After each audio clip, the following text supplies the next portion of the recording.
प्रकरण 5. उरव कोंड्याचा वृश्चिक दंश. सत्यनारायण राजू उर्फ सत्या आपले ज्येष्ठ बंधू शेषमराजू यांच्याबरोबर उरव कोंड्यास आला. उरव हा उरग ह्या शब्दाचा अपभ्रंश असून या शब्दाचा अर्थ साप असा होतो. कोंडा म्हणजे टेकडी.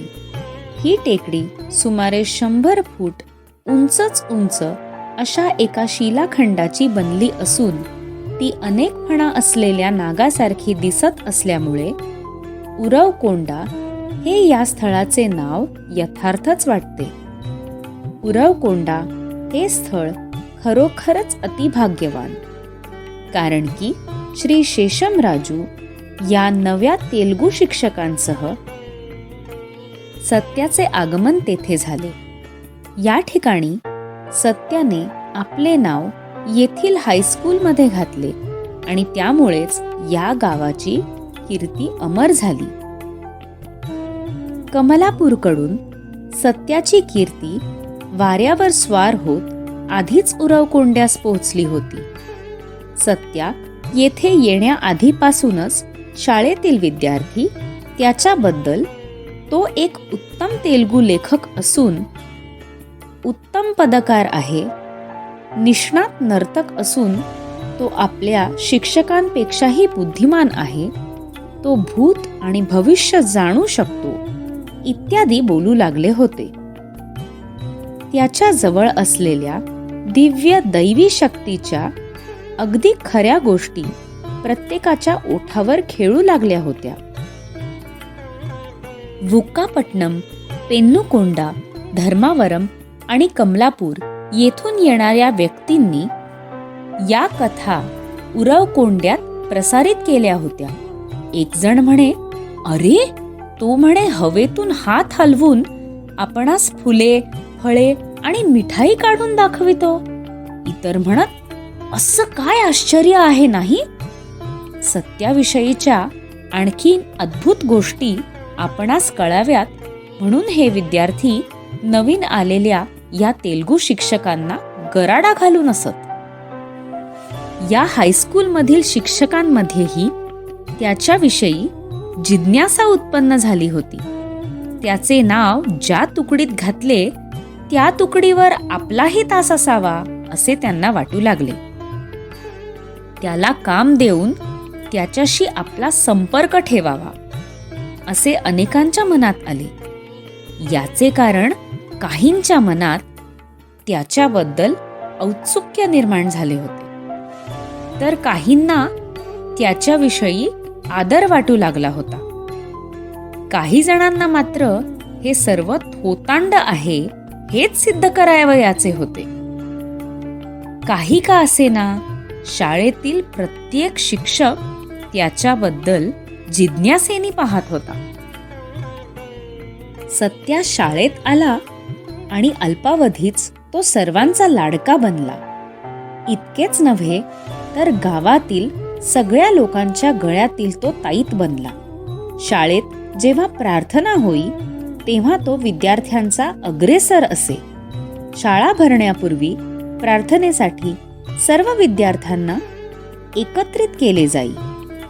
त्यांच्या पुढे असलेल्या एका उंच मंचावर सत्या उभा राही आणि आपल्या दैवी वाणीने प्रार्थना म्हणून तो ते सर्व आवार पावित्र्याने भरून टाकी आणि शाळेतील सर्व शिक्षक आणि विद्यार्थी यांना आपापले काम करण्यास स्फूर्ती प्राप्त होई. शाळेतील नाट्यप्रयोगांचा तर तो आत्माच होता.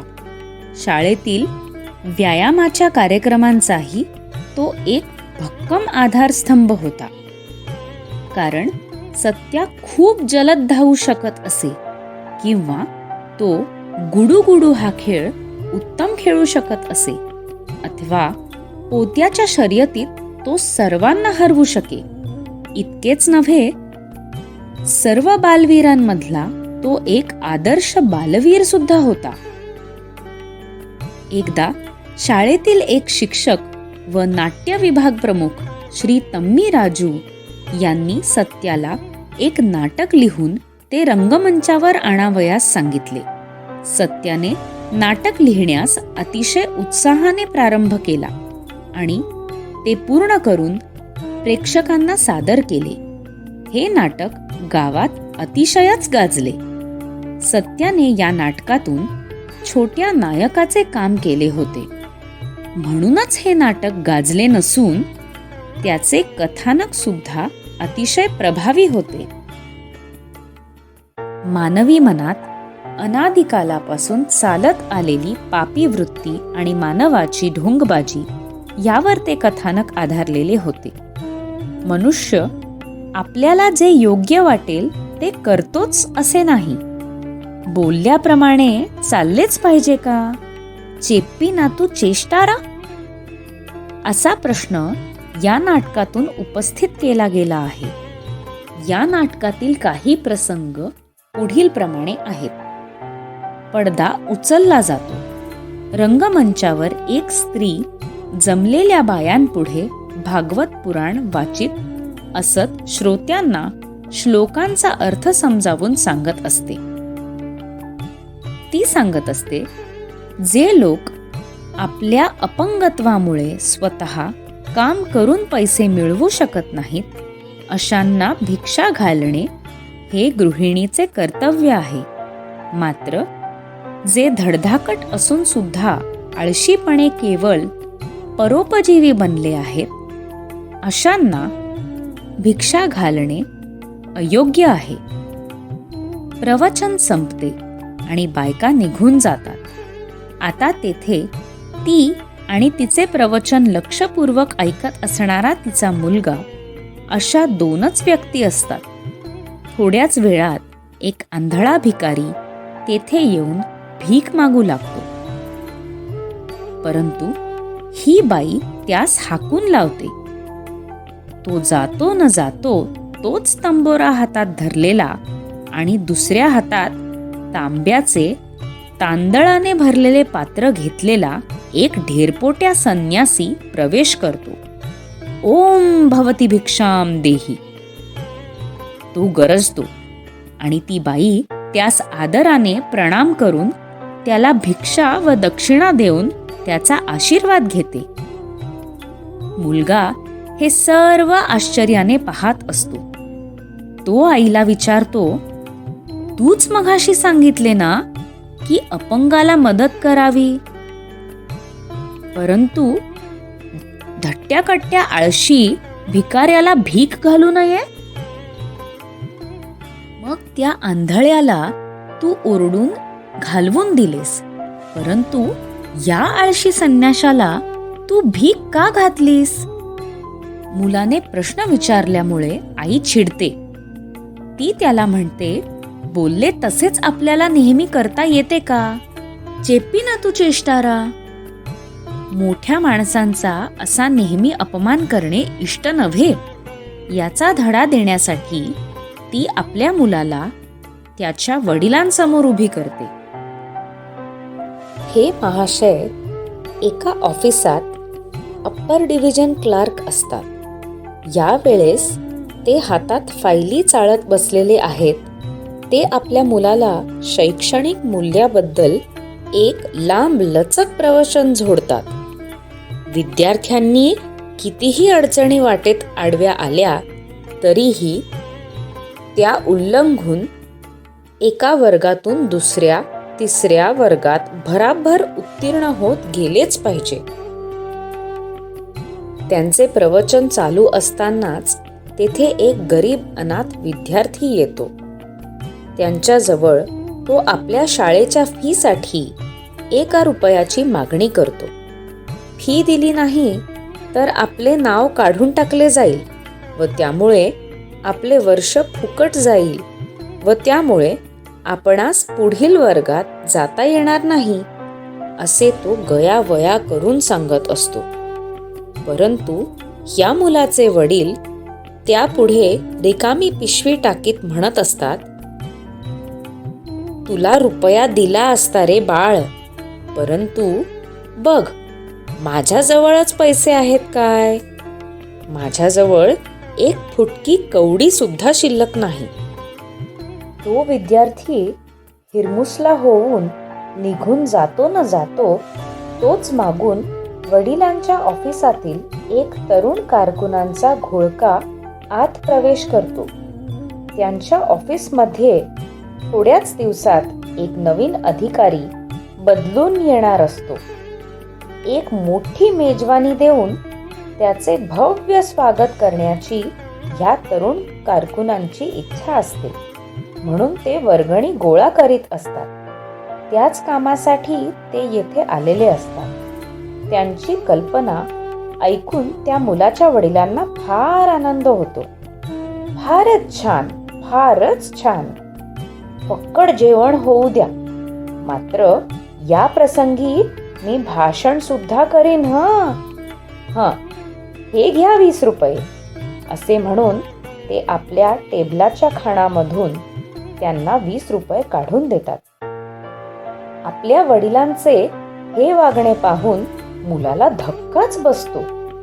आपल्याजवळ 1 रुपयाही नाही असे त्या विद्यार्थ्यास सांगणारे आपले वडील त्या कारकुनांना मात्र 20 रुपये का काढून देतात? मुलाला असा प्रश्न पडतो आणि त्याबद्दल तो आपल्या वडिलांना विचारतो. तेव्हा ते त्याच्यावर खेकसून म्हणतात, बोलावे तसे चालावे असे थोडेच आहे. चेपी ना तू चेष्टारा. जा, शाळेत जा आता. आता शाळेचे दृश्य.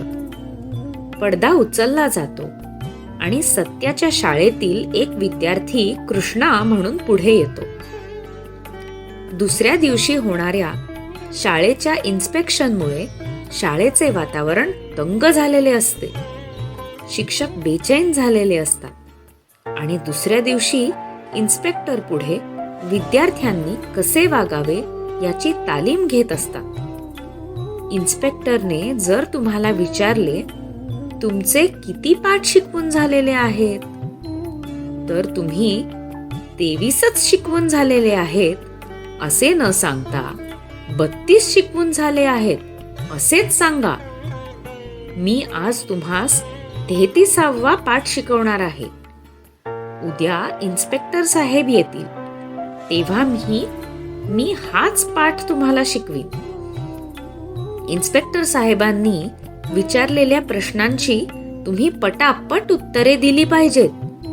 परंतु हा धडा आम्हास कालच शिकवला असे जर कोणी सांगेल तर याद राखा. त्यांना असेच वाटले पाहिजे की हा पाठ मी प्रथमच तुम्हाला शिकवित आहे.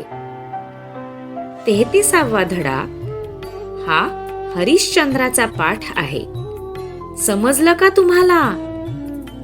नंतर त्या शिक्षकांनी हरिश्चंद्राचा पाठ शिकवण्यास प्रारंभ केला. या पाठात हरिश्चंद्राने सत्यपालनासाठी केलेल्या आत्मत्यागाची कथा कथन केलेली असते. इतर मुले निघून जातात. कृष्णा मागेच रेंगाळत असतो. आपल्या आई वडिलांना विचारलेला तोच प्रश्न पुन्हा त्याच्या समोर उभा राहतो. कृष्णा गुरुजींना विचारतो, आपण हरिश्चंद्रापासून सत्यप्रीती शिकावयाची, परंतु असे आचरण आपण का करीत नसतो? पुन्हा त्याला तेच उत्तर मिळते, चेपी ना तू चेष्टारा. बोलले तसे चालले पाहिजेच का? पुढे गुरुजी म्हणतात, तुला असे म्हणावयाचे आहे का की जो मनुष्य उपदेश करतो त्याने त्या उपदेशाप्रमाणे वागलेच पाहिजे. परोपदेशे पांडित्य ढोंग, सारे सारे ढोंग, सगळीकडे दिखाऊपणा. पुन्हा घरचा देखावा. कृष्णा घरी येऊन पोहोचला आहे. दुसरा दिवस, सकाळी शाळेत जाण्याची वेळ. अरे कृष्णा, शाळेत जावयाची वेळ झाली की. घे हे दप्तर, आई म्हणते. नाही, मी शाळेत जाणार नाही, मुळीच जाणार नाही. अरे पण का? ती वडील. शाळेत जाणे म्हणजे केवळ काळाचा अपव्यय करणे आहे. मी निक्षून सांगतो, मी मुळीच शाळेत जाणार नाही. मुलाचे हे निर्वाणीचे उत्तर ऐकून आई वडील घाबरतात व ते त्याच्या मास्तरांना बोलावणे पाठवतात. गुरुजी घाईघाईने घरी येतात. त्या सर्वांना कृष्णा म्हणतो, तुम्ही माता पिता गुरु जे काही शिकवता ते जर सर्व केवळ लिहिण्या बोलण्यापुरतेच असेल आणि जर कृतीच्या वेळी त्या शिकवणुकीचा त्यागच करावयाचा असेल तर असले शिक्षण संपादून मला त्याचा काय उपयोग? ते मी का शिकावे हेच मला कळत नाही. कृष्णाची ही स्पष्टोक्ती ऐकून तिघांचेही डोळे खाडकन उघडतात. त्याचा गुरु म्हणून सन्मान करून त्याच्या समक्ष ते सत्य बोलण्याची आणि सत्याचरण करण्याची प्रतिज्ञा घेतात. केवळ 12 वर्षाचा असताना सत्याने लिहिलेल्या नाटकाचे हे कथासूत्र आहे. पुट्टपर्तीच्या लहानग्या सवंगड्यांच्या या गुरुने हे नाटक लिहून उरवकोंड्याला मोठ्यांच्या डोळ्यात अंजन घातले. या नाटकावरून सत्याने केलेल्या सूक्ष्म निरीक्षणाची चांगली कल्पना यावी. सत्याने या लहानशा वयात समाजाचे केलेले निरीक्षण आणि व्यक्तीचे केलेले परीक्षण किती सखोल होते याची साक्ष हे नाटक देते. उरवकोंड्याला सत्या आला आणि हरवलेली वस्तू कोठे आहे हे अचूक सांगण्याचे अंतर्ज्ञान सत्याजवळ आहे अशी त्याची कीर्ती सर्वत्र पसरली. आपल्या हरवलेल्या मूल्यवान वस्तूंचा शोध घेण्यासाठी लोक सत्याकडे धावू लागले. या काळात सत्या ती वस्तू ज्या माणसाकडे सापडेल त्याच्या नावातील आद्य आणि अंत्य अक्षरेच केवळ सांगत असे. या मार्गदर्शनाच्या द्वारे ती वस्तू शोधून काढण्याचे काम तो लोकांवरच सोपवित असे. अशा गोष्टीमधल्या एका गोष्टीचा खास उल्लेख केला पाहिजे. एका शिक्षकांचे एक किमती फाउंटन पेन हरवले होते. ज्याने ते घेतले होते त्याचे नाव सांगण्यासाठी त्यांनी सत्याचा पिछा पुरवला. शेवटी सत्याने एका नोकराचे नाव सांगितले, परंतु तो नोकर फार विश्वासू आणि प्रामाणिक असल्यामुळे त्याचा संशय घेता येत नाही असे सांगून त्या शिक्षकांनी सत्याची ही सूचना फेटाळून लावली. तो नोकर बाहेर गेला असता त्याच्या घराच्या घेतलेल्या झडतीत सुद्धा ते पेन मिळाले नाही. परंतु सत्याने आपले म्हणणे सोडले नाही. त्याचे म्हणणे असे की त्या नोकराने ते पेन आपल्या मुलाकरिता गावी पाठवले आहे. सत्याने आपले म्हणणे सिद्ध करून दाखविण्याचे मान्य केले. त्या नोकराचा मुलगा अनंतपूर येथे शिकत होता. हा नोकर अशिक्षित असल्यामुळे दुसऱ्यांजवळून पत्र लिहून घेऊन ते तो मुलाकडे पाठवित असे.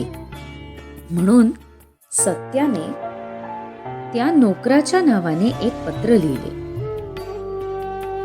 त्यात प्रथम त्याने मुलाचे क्षेमकुशल विचारले होते आणि नंतर आपण पाठवलेले पेन कसे चालत आहे याबद्दल चौकशी करून ते पेन फार किमती असल्यामुळे चोरीला जाण्याचे संभव आहे, सबब ते अत्यंत जपून वापरावे असा उपदेश केला होता. ते जोड कार्ड होते आणि त्यावर उत्तराचा पत्ताही लिहिलेला होता. 4च दिवसांनी त्या पत्राचे उत्तर शिक्षकांच्या हातात येऊन पडले होते. ते पेन फारच उत्तम चालते. एकतर ते फार किमती आहे म्हणून आणि दुसरे म्हणजे ते पेन प्रेमळ पित्याने दिलेली भेट म्हणून मी त्यास जीवापाड जपतो, असे मुलाचे उत्तर होते. अशा प्रकारे सत्याच्या दैवी शक्तीचा प्रभाव सर्वांना कळून आला आणि सर्वजण त्याचा मान राखू लागले. अशाच एका दुसऱ्या प्रसंगामुळे उरव कोंड्यातील सामान्य माणसेही सत्याला आदर दाखवू लागली. असाच प्रसंग शिर्डीच्या साईबाबांच्याही आयुष्यात घडला होता. त्याचीच स्मृती या प्रसंगाने जागृत होते. तेथल्या एका मुसलमानाचा घोडा हरवलेला होता. या घोड्यावरच त्याची उपजीविका अवलंबून असल्यामुळे तो फार हैराण झाला होता. या घोड्याला आपल्या झटक्याला जोडून तो दररोज ₹2 कमवीत असे. या घोड्याच्या नाहीसे होण्यामुळे याची कमाईच थांबली. त्याने आणि त्याच्या मित्रांनी त्या घोड्याचा खूप शोध केला, परंतु व्यर्थ. शेवटी तो घोडेवाला अत्यंत निराश झाला. काय करावे या विचारात असताना त्याला कोणीतरी हायस्कूलमधील सत्याचा पत्ता दिला. त्याप्रमाणे तो घोडेवाला सत्याजवळ येऊन आपले रडगाणे गाऊ लागला. सत्याने आपल्या अंतर्ज्ञानाने घोडा कोठे होता हे जाणले आणि मालकाला शहरापासून 1-1.5 मैलावर असलेल्या एका विशिष्ट स्थळी ताबडतोब जावयास सांगितले. तो माणूस तेथे गेला आणि आपल्या घोडा शांतपणे तेथे चरत असलेल्या त्यांनी पाहिला. आपल्यामुळे निर्माण झालेल्या या प्रचंड घोटाळ्याशी आपला काहीच संबंध नाही, अशा उदासीनतेने तो घोडा खुशाल तेथे चरत होता. या प्रसंगामुळे चमत्कार करणारा मुलगा म्हणून सत्याची ख्याती गावातील सबंध मुसलमान मोहल्ल्यात झाली. त्यानंतर ते सत्याला पायी चालताना पाहून आपला झटका थांबवून आपल्या झटक्यातून शाळेत जाण्यासाठी किंवा शाळेतून घरी जाण्यासाठी आग्रह करू लागले. हेतू हा की सत्याचे पाय आपल्या झटक्यास लागून आपले कोटकल्याण साधावे. असे चमत्कार घडवणारे प्रसंग एकामागून एक सतत होत होते. कधी कधी एखादा प्रसंग घडे की दुबळा देह धारण करणाऱ्या या 13 वर्षाच्या बालकात भव्य शक्तीचे ओझरते दर्शन लोकांना घडून जाईल. पुढे घडलेला प्रसंगही असाच होता. 8 मार्च 1940चा तो दिवस. उरवकोंड्याला धक्का देणारी ती घटना घडली. उरवकोंड्याला अनेक फडा असलेल्या नागासारखी जी उंच टेकडी होती, त्या आसपास साप आणि विंचू विपुलतेने आढळत. या उंच टेकडीचा प्रस्तर आपल्या अनेक फणांनी लोकांना दंश करण्यास सिद्ध झाला आहे. असा भयानक भास त्या टेकडीचा होत असल्यामुळे सभोवतालच्या पंचक्रोशीत सर्प आणि विंचू चावलेली माणसे कधीच जगत नाहीत, असाच समज पसरला होता. संध्याकाळचे 7 वाजले होते. 3 सांजा झाल्या होत्या आणि सत्याने आपल्या उजव्या पायाचा अंगठा धरून एक भयानक किंकाळी फोडली. विंचवाचा शोध घेतला गेला, पण तो सापडला नव्हता आणि सत्याही दुःखाचे कुठलेही चिन्ह न दाखविता रात्री झोपी गेला. लोकांना बरे वाटले, परंतु मनातील धाकधूक काही संपली नव्हती. दुसरा सबंध दिवस चांगला गेला. सगळ्यांना हायसे वाटले, परंतु संध्याकाळी 7च्या सुमारास सत्या बेशुद्ध पडला. शरीर काष्ठवत ताठ झाले. श्वास मंद चालू लागला आणि त्याची वाचाही बंद झाली. सर्वांच्या तोंडचे पाणी पळाले.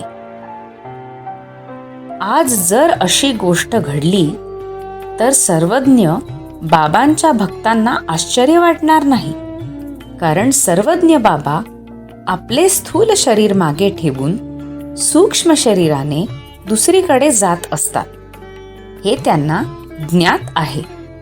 परंतु त्यावेळेस ही गोष्ट शेषमराजूंना माहीत नव्हती, म्हणून हे खूप घाबरून गेले.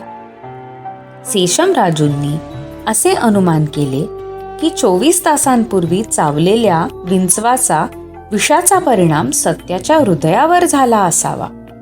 म्हणून त्यांनी डॉक्टरांना बोलावणे पाठवले.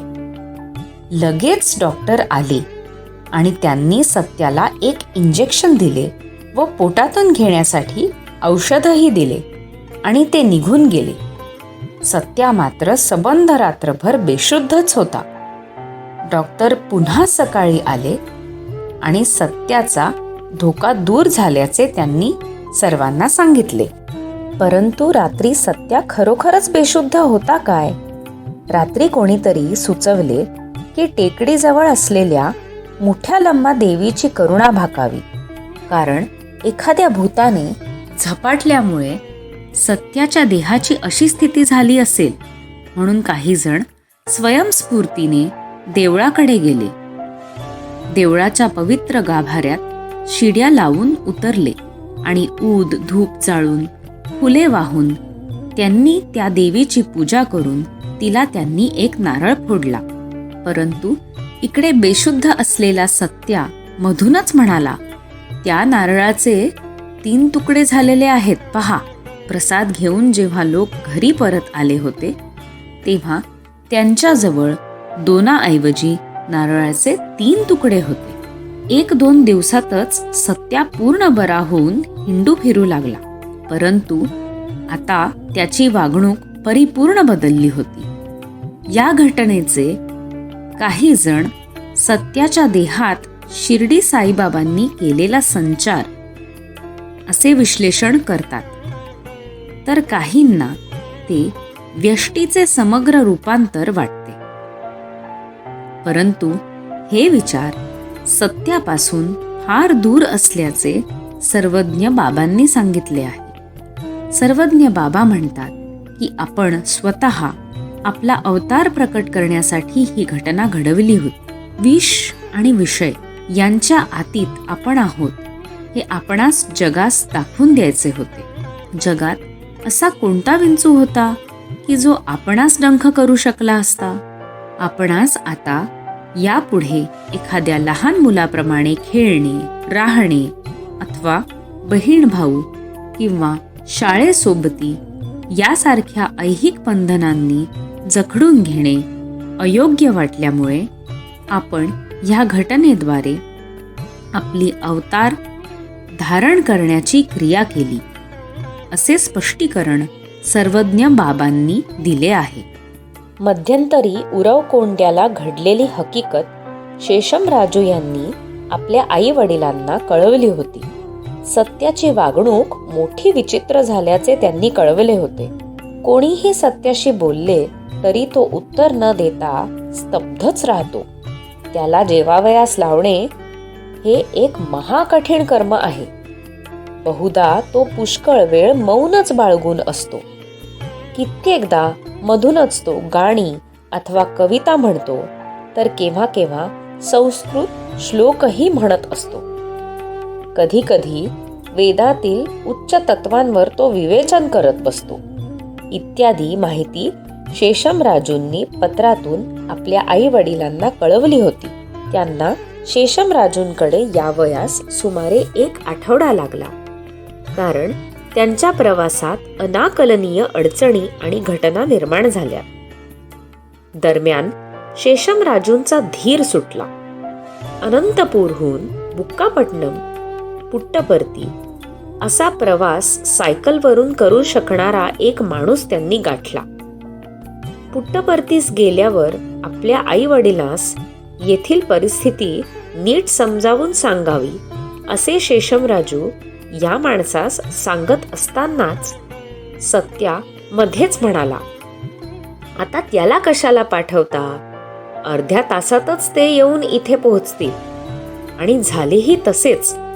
अर्ध्या तासातच त्यांचे आई वडील तेथे येऊन धडकले. सत्याची ही अवस्था पाहून त्याचे आई वडील सुद्धा इतरांप्रमाणेच चिंतेने पछाडले गेले. किती विचित्रपणे तो गातो. तो नाचतोही विचित्रपणेच. नाही, आणि त्याची वागणूक सुद्धा पूर्ण बदललेली दिसतीये. ते विचार करीत असत. मधून मधून याचा देह असा निचेष्ट पडतो. कसा काष्ठवत ताठ आणि कठीण होतो तो. तो म्हणतो, मी हा देह सोडून दूर जात असतो. काय असावे बरं हे प्रकरण? सारेच चमत्कारिक, सारेच गूढ. सत्याचे आईवडील हा चमत्कार उलगडू शकत नव्हते. असाच एकदा सत्या उदासीन होऊन घरात पडला असता त्याच्या कानावर शेजारच्या घरातून भागवत वाचणाऱ्या शास्त्रींचे शब्द येऊन पडले. तो भागवत वाचताना चुका करीत आहे आणि त्याने सांगितलेले विवेचनही चुकलेले दिसते, असे म्हणत सत्याने त्याला घेऊन येण्याविषयी आज्ञा सोडली. त्याला येथे घेऊन या, सत्याने आदेश दिला. परंतु तो शास्त्री थोडाच येणार होता. तो अहंमन्य असल्यामुळे म्हणाला, या पोरट्याला या संस्कृत भागवतातले ओ की ठो कळत नाही. लोकांसमोर मी करीत असलेले विवेचन बरोबर आहे की चूक आहे हे कळण्याची याची पात्रता तरी आहे काय?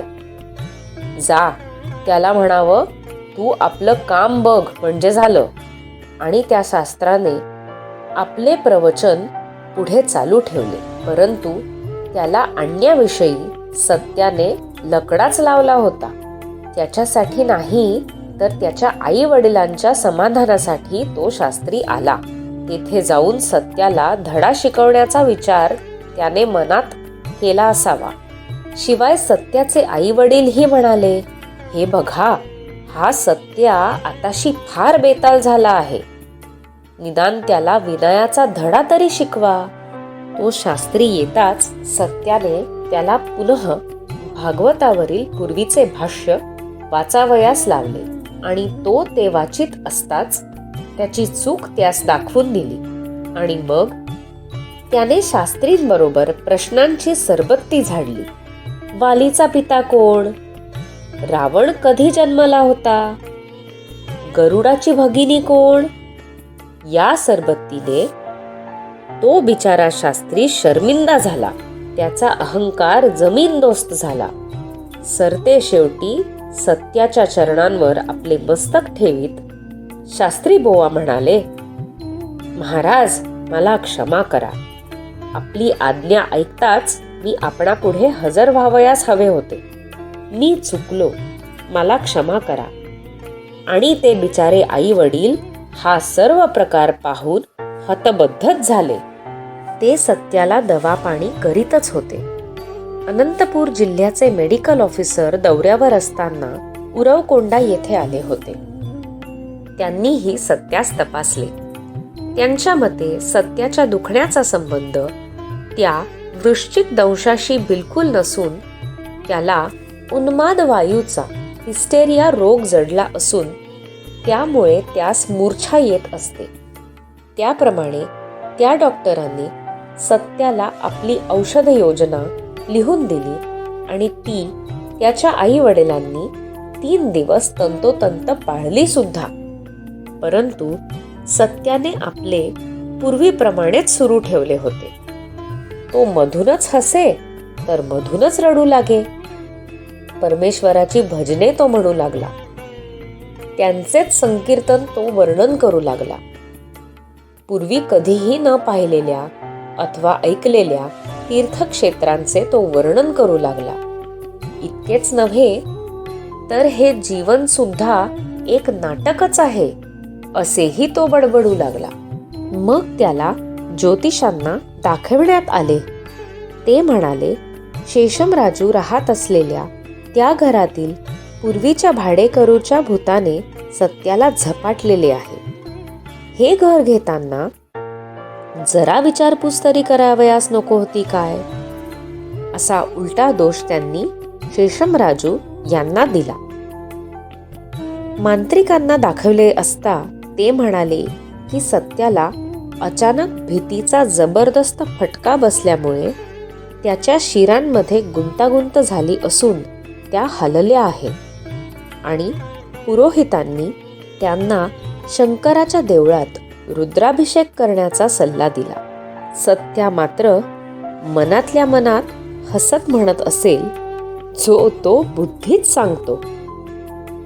परंतु शहाणी सुरती माणसे मात्र आपल्या माना हलवीत परमेश्वराची कृती मानवाला अनाकलनीय असते हेच खरे असे म्हणत राहिली. सर्व तऱ्हांनी सहानुभूती दाखवणाऱ्या लोकांचा जणू वेढा शेषमराजू यांना पडला होता. आपापल्या परीने प्रत्येक जण सत्या बरा होण्यासाठी उपाय सुचवित होता. सरते शेवटी एका पंचाक्षऱ्याला घरी आणण्यात आले. त्याला येत असताना पाहताच सत्या कडाडला. अरे, असा समोर ये. घरी तू रोज माझीच पूजा करतोस ना? आता तू येथे आलाच आहेस तर माझी पूजा करणे हे तुझे कर्तव्यच आहे. ते तू बजावून चालू लाग.